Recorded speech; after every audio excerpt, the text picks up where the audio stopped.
Hey everybody, how's it going? So, a little Q&A time. I got some questions. I think I'm gonna start doing this on a regular basis once I get 4 or 5 decent questions that I think will help anybody else out there.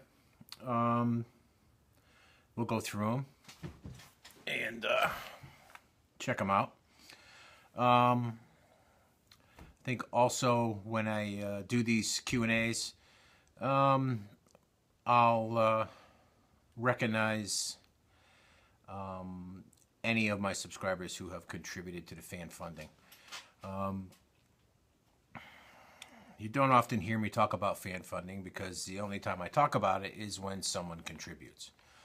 If you want to contribute to the fan funding, you go to my homepage for YouTube, and there's a little blue button down on the right hand side, and you click it and you can donate to the cause.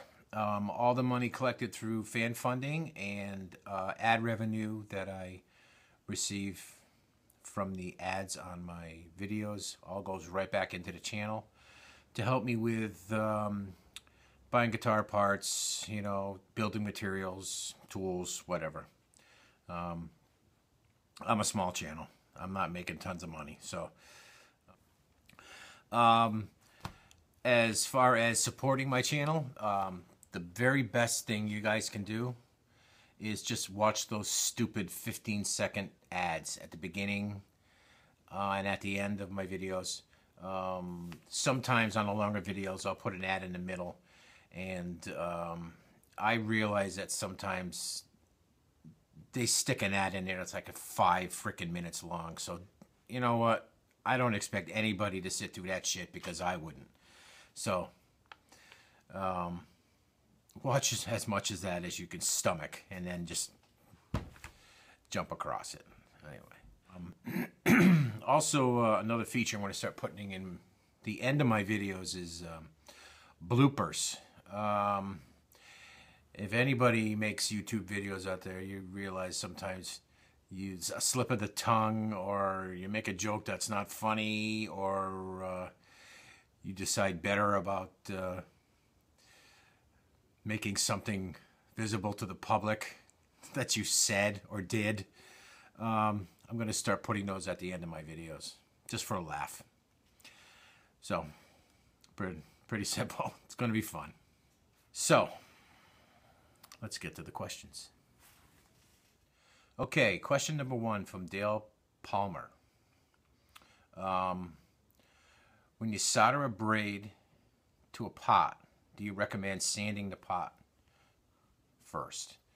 No. Unless the pot is really disgustingly corroded, there's no reason to sand the back of it first. Just apply a little bit of flux to it before you solder, before you put your little puddle of solder on it, and the flux will clean off anything.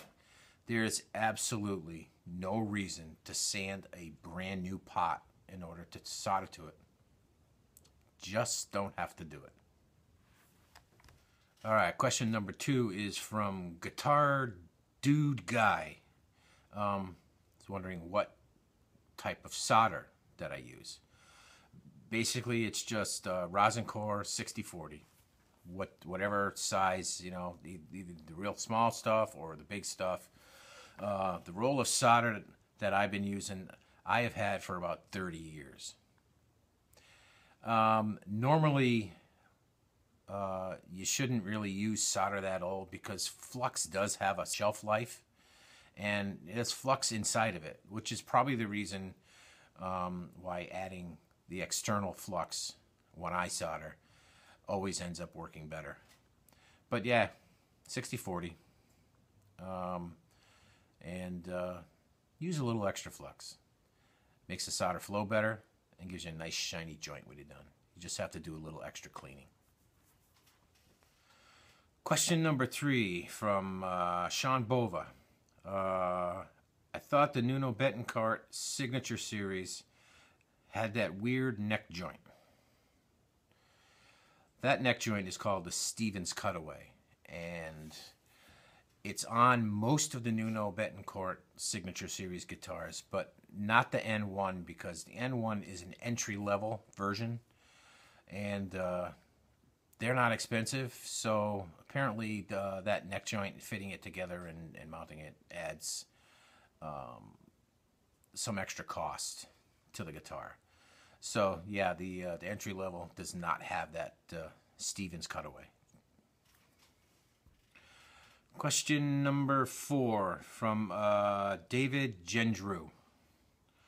Do you offer setups and general maintenance to the public or just family and friends? Well, see, now, I do offer it to the public, but usually the people whose guitars that I work on usually end up becoming friends, so I always refer to them as my buddy, right? Because, you know, that's just how I am. And yes, I do offer anything you need to be done for the public. Just get a hold of me on Facebook, and we can talk about what your guitar needs to get it playing the best for you. Okay, question number 5 is from Richie Primo, and he asks, do you think the iron method would work for steaming out a ding in a nitro finish? No. The steam and the heat would damage the finish, would damage the lacquer. In that case, what you would want to do is sand around your ding, if the ding is in the wood, and then do the same sort of procedure with the damp cloth, but use a soldering iron, and it would lift the dent out. And then you could go in and just drop fill with some lacquer, and then build it up over time. Sand it, go through the grits up to 1,000 grit, and then use like Meguiar's swirl remover and a cloth and hand buff it out, and it should be seamless. If the ding is just in the finish, there are a few chemicals you could use. I believe there's one that's called an amalgamator. I got some right over here.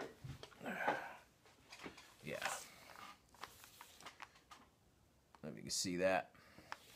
I used this on a finish of a white guitar once when wet sanding got into the holes that go through the body, and it expanded and cracked the lacquer. And you just put a few drops on that, and what that does is that whatever it touches, it just sort of liquefies the entire area and just makes cracks and whatever that in the finish, and the defects in the finish just sort of disappear.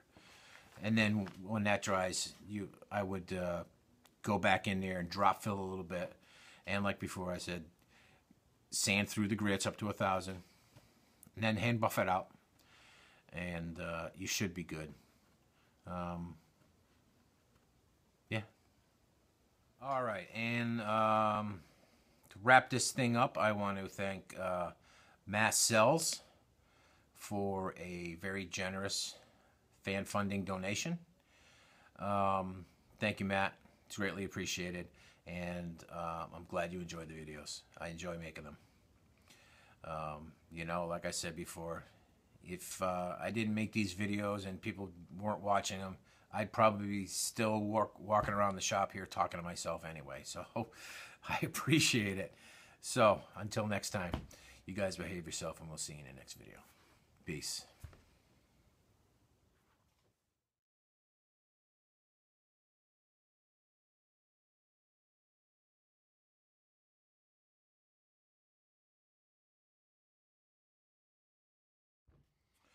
Okay, question number 1 from Dale Palmer. Okay, question number 1.